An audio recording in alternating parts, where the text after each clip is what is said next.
hoje a gente pode perder, mas amanhã a gente recupera isso. Tem uma linha de pensamento que eu defendo, que uma empresa, quando ela nasce, ela tem que ter dois objetivos. O primeiro, de abrir seu capital. Se de fato ela tiver tamanho suficiente e maturidade. E o segundo, de ela ser vendida. Mas alguém na plateia pode levantar a mão e falar assim, mas eu não quero vender minha empresa. Não, você não precisa vender sua empresa. E nem abrir o capital. Mas se você nascer com esse propósito, você vai começar o seu negócio da forma como ela deve ser, para você realmente transformar e agregar valor na sua empresa. Crie empresas sustentáveis. E dentro desses três pilares de patrimônio, família e negócio, a gente acaba muitas vezes confundindo os bolsos, né? Existe uma geografia de bolsos, as empresas acabam tendo dificuldade de separar, né? O que é patrimônio, o que é família e o que é negócio, dentro de uma estrutura que a gente sempre busca para tentar aqui deixar a empresa realmente bem estruturada. Para falar um pouco sobre governança. Por favor.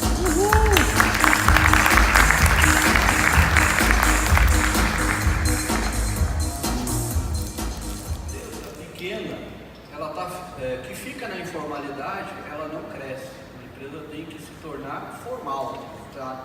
Tudo legalizado para que essa empresa possa crescer.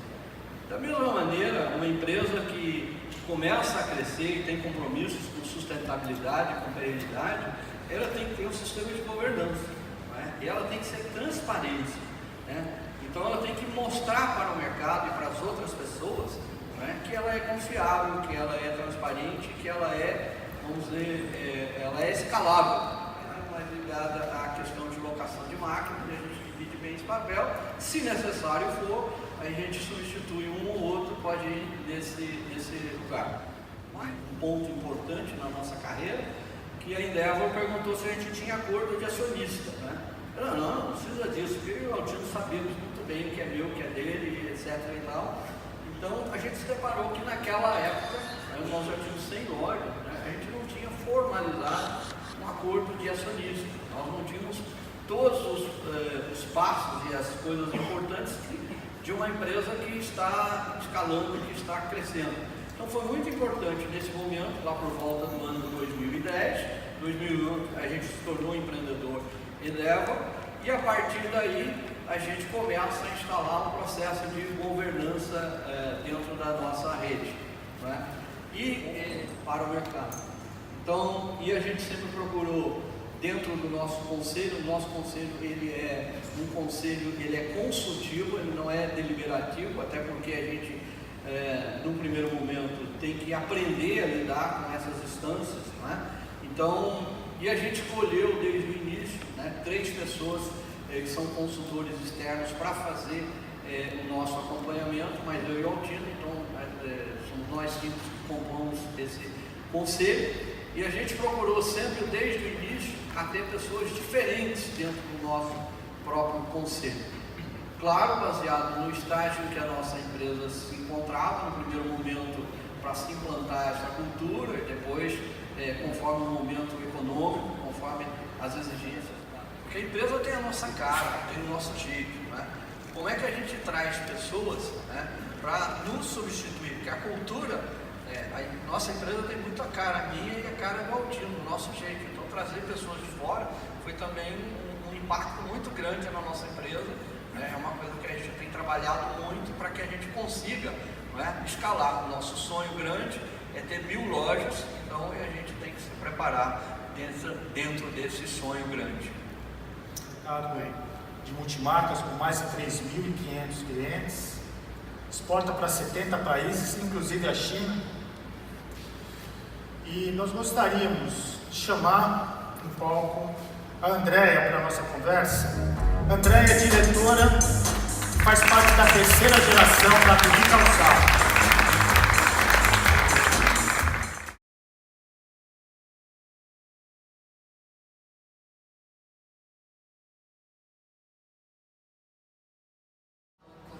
coisa que a governança corporativa são para as empresas grandes e de capital aberto.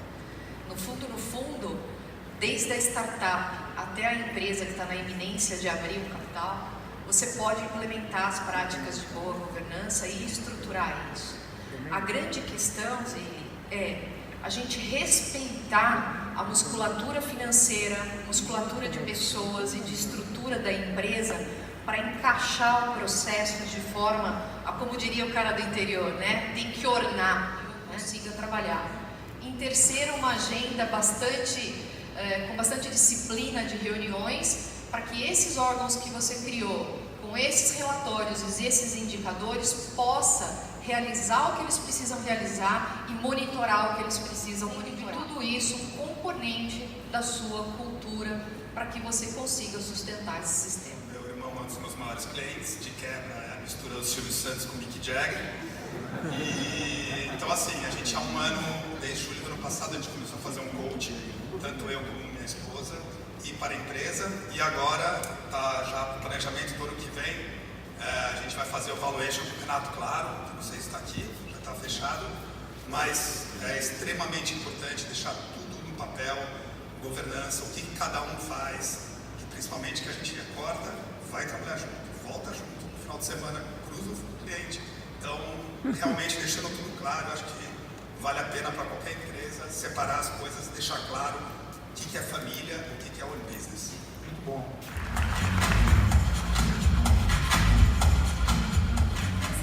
Ela elabora uma pesquisa que chama Retratos de Família. O principal objetivo dessa pesquisa que nós coletamos fazem parte do atacado e varejo e mais 20% de serviços, ou seja, 40% similares às empresas que a gente está conversando hoje nesse congresso, né? Com relação ao faturamento anual, 22% possuem faturamento até 49 milhões, mas ser executivo ou outros cargos de diretoria são ocupados pela segunda geração. Rápido e flexível são os principais pontos fortes dessas empresas, que de fato né? É o DNA da empresa que trabalha com varejo dos seus negócios também. 45% dos casos falam que precisa ainda de uma capacitação desses profissionais para assumirem esses cargos na gestão executiva, sendo que grande parte é composto de 4 a 6 conselheiros e uma parte significativa de membros da família participando deste conselho. Ou seja, é necessário, na visão dessas empresas, terem membros da família participando no conselho, que essa prática está bastante alinhada com as melhores práticas de mercado.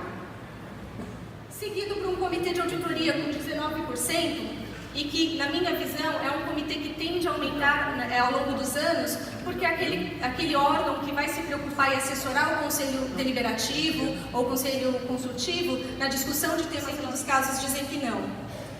De novo, né? A empresa familiar, ela tem uma necessidade de se manter no controle, né? Que os familiares, de fato, participem como os principais órgãos de governança e conduta, que são temas fundamentais quando a gente pensa em boas práticas de governança corporativa. O que chama atenção nesse gráfico é que apenas 29% declaram possuir processos efetivos de gerenciamento de riscos. E quando a gente fala em governança corporativa, gerenciamento de riscos é fundamental.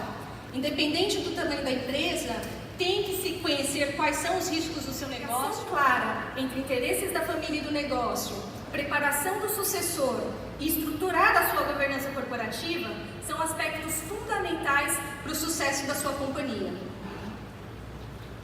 E para finalizar, rapidamente, um outro dado importante, né? 78% das empresas falam que nos próximos 2 anos não têm intenção de passar o controle da empresa para uma próxima geração e também apontar alguém de fora para assumir isso. Obrigada.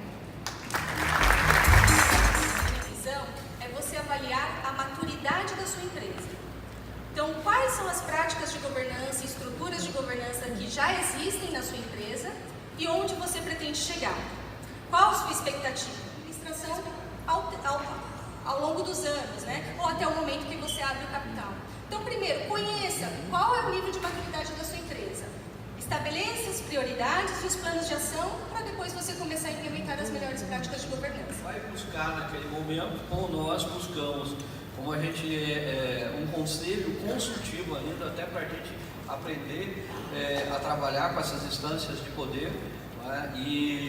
Então eu acho que é isso daí, cada empresa tem suas necessidades e o grande problema é você fazer a leitura e adequar aquilo que você está precisando para aquilo que você contratar um conselho que esteja adequado à sua empresa naquele momento. Ele te ajuda a não pensar sozinho, né? Porque acho que uma das grandes dores dos fundadores, e principalmente nas empresas familiares, é a gente carregar toda a responsabilidade da estratégia da empresa. Precisa de um bom monitoramento em função dessas estratégias realizadas.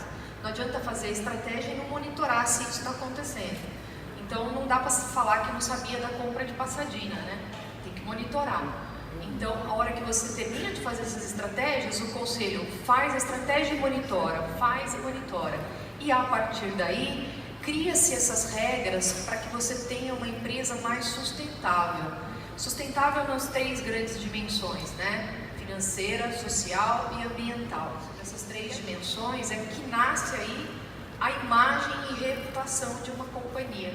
Por isso que todos nós sempre dissemos que os investidores olham empresas que tenham boas práticas de governança, justamente porque é isso que o Conselho Consultivo está fazendo no monitoramento. E a partir daí criou a sustentabilidade, trabalha a perenidade dessa companhia. Os membros deste conselho contribuam, né, com os principais executivos e o dono, que provavelmente estará também no conselho, né? E aí, para isso, é necessário que você tenha um conselho consultivo com membros com perfis diferenciados e que somem, né? Então, você precisa ter pessoas que conheçam o seu mercado de trabalho, que conheçam questões de governança, que conheçam riscos. Então, é necessário buscar essa diversidade justamente para poder contribuir com as decisões, análises da própria estrutura de governança, não se preocupando apenas com a questão de estratégia, mas também com a base da pirâmide, que é o quê? Processos, controles, compliance, riscos, que isso é fundamental para qualquer tipo de empresa. É um momento que eu chamo assim do ponto de lucidez do fundador ou dos sócios da companhia, que é onde ele percebe assim, poxa, eu posso contar com uma ajuda externa, deixa eu entender como é que é essa estrutura, porque a maior dificuldade é entender como é que o sistema de governança acontece, esse sistema trabalhando junto, e aí a criação do conselho é o guardião da governança, é aquele que guarda todo esse processo, é o que faz esse processo acontecer. O conselho vai ajudar esse fundador a estruturar tudo isso. Que nenhuma empresa pode ter uma pessoa sem saber para quem ela responde ou ao qual ela responde. Por isso que os órgãos de governança são muito importantes, porque eles definem papéis suficientemente necessários para que cada um possa fazer o seu papel e dar o retorno que tem que ser dado. De trazer esse contexto diretamente para a sua companhia, e mais do que uma obrigação de ser transparente e fazer esse processo acontecer, deve ser uma vontade dos sócios. A gente tem vontade que essa estrutura funcione, vontade que essa estrutura faça parte do nosso DNA e permeie a nossa cultura. Eu acho que praticamente esses 3. Lá dentro, aquele que assume essa posição. De fato, realmente, uma das coisas mais difíceis é se convencer que a governança é bom. Isso é claro, todos nós aqui que temos um pouco de juízo e que temos uma empresa, sabem que isso é uma coisa importante. Transição de maneira profissional, de maneira com que nós estejamos tranquilos e também para as próximas gerações. Como é que a gente vai ser justo com os outros sem fazer injustiça? As empresas, elas podem durar, né? Muitos anos, muitas décadas, séculos, né? A gente já tem até empresas seculares aqui no Brasil. E um dos passos, de fato, é reconhecer isso, né? A empresa, principalmente familiar, reconhecer, né, que ela não precisa ser mortal também. E então, a gente acredita que o segundo passo é trabalhar muito a questão do consenso dentro da família, né? Buscar um engajamento dentro da família para a importância desse processo. A questão também dos acionistas, né, buscando acordo, né, e internamente mesmo na gestão, né, e preparando, né, toda a empresa para receber isso. Então, precisa trabalhar muito a questão do consenso, né, o engajamento e o consenso para, de fato, a gente construir essa governança. Não pode negar, né? mas eu acho que a geração de valor, os benefícios que você pode ter com boas práticas de governança, isso é impagável. Você precisa implementar as boas práticas de governança para você pensar em perenidade. O stakeholder cada vez mais cobra essas boas práticas e isso, por mais que você tenha um custo inicial, depois vem com geração de valor para o seu negócio, né? Então, acho que é tirar um pouco esse conceito. É que eu vou dizer, não importa o seu tamanho, mas o lugar para onde sua decisão e atitude podem levar. Na verdade, a decisão de você começar o seu negócio da forma correta, tendo um sonho grande, né, olhando para frente, né, uma comunicação para o público interno, para o público externo, nos mesmos moldes de empresas de SA de capital aberto, pode ter certeza que vão agregar muito valor ao negócio de vocês. Pessoal, muito obrigado.